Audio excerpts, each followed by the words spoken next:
حکومت نے اعلیٰ عدلیہ سے متعلق مجوزہ قانون سازی کے لیے پارلیمان میں نمبر گیم مکمل کر لی۔ حکومتی ذرائع کے مطابق آئین میں ترمیم کا ابتدائی مسودہ تیار کر لیا گیا۔ کل ہی قومی اسمبلی اور سینٹ میں پیش کیے جانے کا امکان۔ قومی اسمبلی میں حکومت اتحاد کی تعداد 213 جبکہ 2/3 اکثریت کے لیے 224 ارکان درکار۔ جے یو آئی کے 8 ارکان کی حمایت مکمل مل جائے تو تعداد 221 ہو جائے گی۔ حکومتی ذرائع کے مطابق فضل الرحمان نے آئینی ترمیم میں حکومت کا ساتھ دینے کے لیے مشروط آمادگی ظاہر کر دی۔ آزاد ارکان کو ساتھ ملا کر مطلوبہ تعداد حاصل کر لی جائے گی۔ مجوزہ ترمیم کے بعد حکومت سینئر ترین جج کو چیف جسٹس آف پاکستان تعینات کرنے کی پابند نہیں رہے گی۔ پینل میں سے کسی کو بھی چیف جسٹس بنایا جا سکے گا۔ حکومتی ذرائع کے مطابق مجوزہ ترمیم کے بعد تمام جج صاحبان کی ریٹائرمنٹ کی عمر 65 سے بڑھ جائے گی۔ چیف جسٹس قاضی فائز عیسیٰ کی سربراہی میں جوڈیشل کمیشن کا اجلاس ختم۔ رولز ڈرافٹ کو حتمی شکل دے دی گئی۔ آئندہ اجلاس میں منظوری دی جائے گی۔ ذرائع کے مطابق جوڈیشل کمیشن کا آئندہ اجلاس 28 ستمبر کی صبح 10 بجے ہوگا۔ نئے ڈرافٹ کے تحت سپریم کورٹ کے جج تعیناتی کے لیے 3 ناموں پر غور ہوگا۔ ہائی کورٹ میں جج کی تعیناتی کی نامزدگی متعلقہ چیف جسٹس، سینئر جج اور صوبائی بار کونسل کا رکن کریں گے۔ ہائی کورٹ کے چیف جسٹس کی تعیناتی کے لیے بھی 3 ناموں پر غور کیا جائے گا۔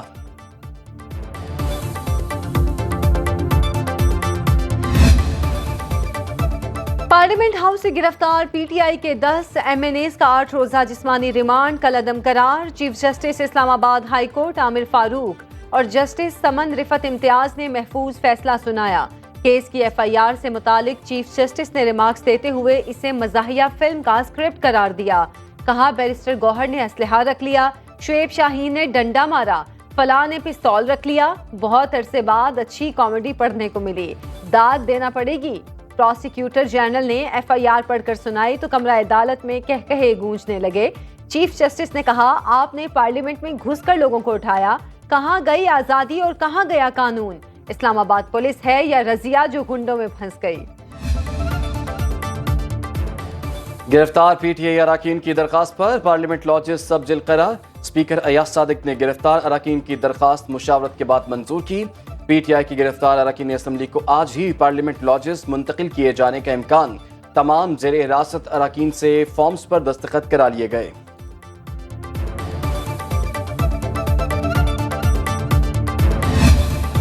ہاتھ جوڑ کر کہتا ہوں علی امین گنڈاپور 2 نمبر آدمی ہیں، ان پر اعتبار نہیں کیا جا سکتا۔ میٹنگز میں ان کا رویہ کچھ ہوتا ہے اور جلسوں میں کچھ۔ خواجہ آصف کا قومی اسمبلی میں اظہار خیال، کہا ان سے پوچھیں یہ ساری رات کوہسار میں بیٹھے کیا کرتے رہے؟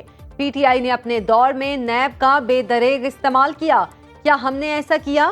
وزیر دفاع کا مساک پارلیمان کمیٹی کی رکنیت چھوڑنے کا اعلان۔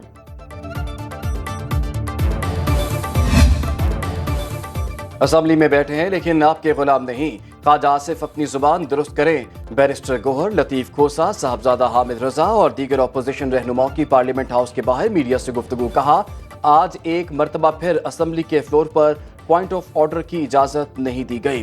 وزیر دفاع سے کہتے ہیں کہ بات کریں تو جواب سننے کی ہمت بھی رکھیں۔ کل پارلیمانی کمیٹی کے اجلاس کی ویڈیو چلوائی گئی، ایسا نہیں ہونا چاہیے تھا۔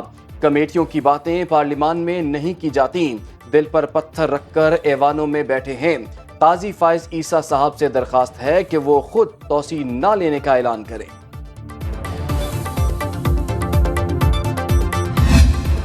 سینٹ کو مچھلی منڈی بنا دیا گیا، ہماری بات کہیں نہیں سنی جا رہی، کسی غیر قانونی آئین سازی کا حصہ نہیں بن سکتے۔ سینیٹر شبلی فراز کا ایوان سے خطاب، بولے 9 ستمبر ثابت کرتا ہے حکومت بات کرنا ہی نہیں چاہ رہی۔ حکومت خود ایوان چلنے نہیں دیتی تو مسائل کیسے حل ہوں گے؟ اجلاس میں ہنگامہ آرائی، زرکا تیمور اور دنیش کمار کے درمیان تلخ جملوں کا تبادلہ۔ ایوان میں معطل سینیٹر فلک ناز چترالی کی آمد پر حکومتی ارکان اور اتحادی سیخ پا ایوان سے واک آؤٹ۔ اجلاس پیر شام 4 بجے تک ملتوی۔ پی ٹی آئی رہنماؤں کی پریس کانفرنس کے دوران صحافیوں کا احتجاج، سامنے رکھے مائک اٹھا لیے، کہا جب تک علی امین گنڈاپور معافی نہیں مانگتے احتجاج جاری رہے گا۔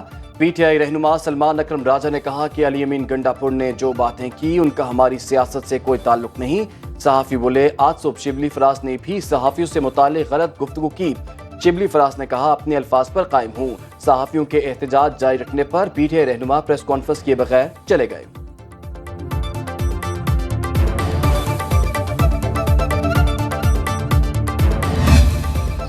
افغانستان سے بات کرنا وزیر اعلیٰ خیبر پختونخوا کا کام نہیں. گورنر فیصل کریم کنڈی کا علی امین گنڈاپور کے بیان پر رد عمل. کہا آج یہ کہہ رہے ہیں کہ وہاں جا کر امن و امان، تجارت اور تعلقات پر بات کریں گے. وزیر اعلیٰ نہیں، ریاست اور ادارے بات کرنے کے اہل ہوتے ہیں.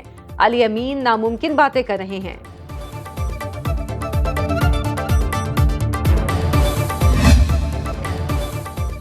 وزیر اعلیٰ خیبر پختونخوا کا افغانستان سے براہ راست بات کرنے کا اعلان. فیڈریشن پر حملہ ہے. سینیٹر عرفان صدیقی نے کہا کہ پی ٹی آئی نے آئی ایم ایف کو خط لکھا. یہ بہت غلط روایت ڈالنے جا رہے ہیں. کیا ہر علاقہ اپنی الگ خارجہ پالیسی بنائے گا؟ کیا پنجاب اور سندھ بھارت سے معاملات طے کر سکتے ہیں؟ افغانستان کے ساتھ جو بھی پالیسی بنانی ہے وہ وفاق طے کرے گا. ہم ہر سطح پر اس معاملے کی مزاحمت کریں گے.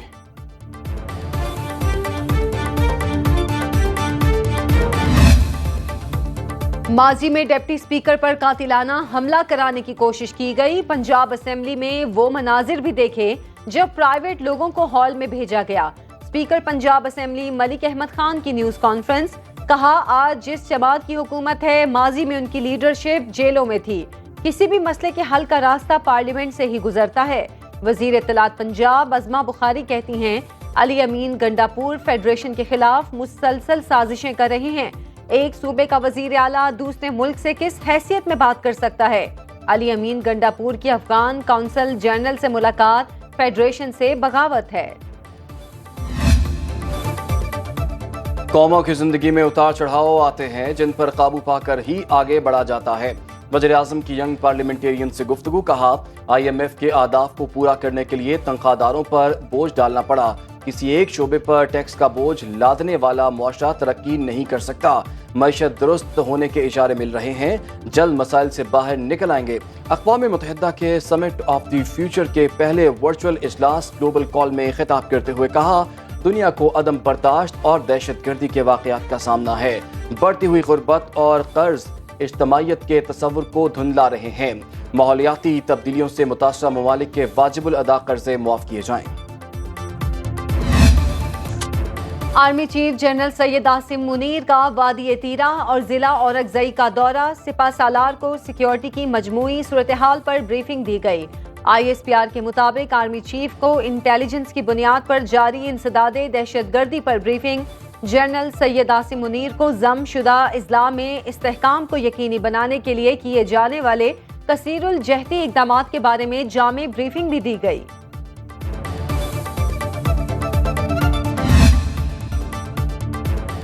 ایشیائی ترقیاتی بینک کی جانب سے اچھی خبر. پاکستان کے لیے $32 کروڑ قرض کی منظوری دے دی. ایشیائی بینک کی طرف سے جاری اعلامیے کے مطابق رقم خیبر پختونخوا میں سڑکوں کی بحالی پر خرچ کی جائے گی. رورل روڈز ڈیولپمنٹ پروجیکٹ سے صوبے کی 900 کلومیٹر دیہی سڑکیں اپ گریڈ کی جائیں گی. سڑکیں سیلاب کی وجہ سے تباہ ہوئی تھیں.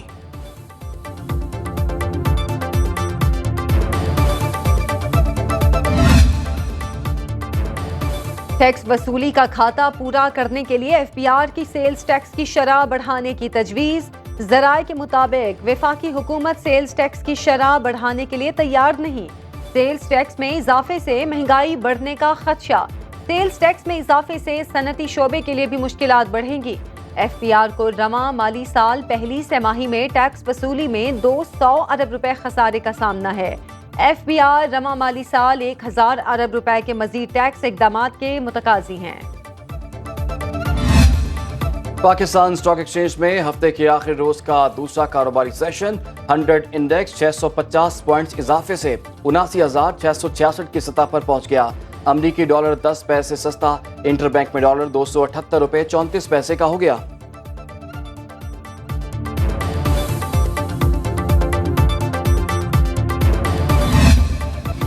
بانی پی ٹی آئی اور بشرا بی بی کے خلاف 190 ملین پاؤنڈ ریفرنس کی سماعت. استغاثہ کے آخری گواہ میاں عمر ندیم پر آج بھی جرح نہ ہو سکی. عدالت کا وکلائے صفائی کو کل آخری گواہ پر جرح کرنے کا حکم. سماعت کے دوران بانی پی ٹی آئی اور بشرا بی بی کو ڈیالہ جیل میں خصوصی عدالت پیش کیا گیا. سماعت کل تک ملتوی.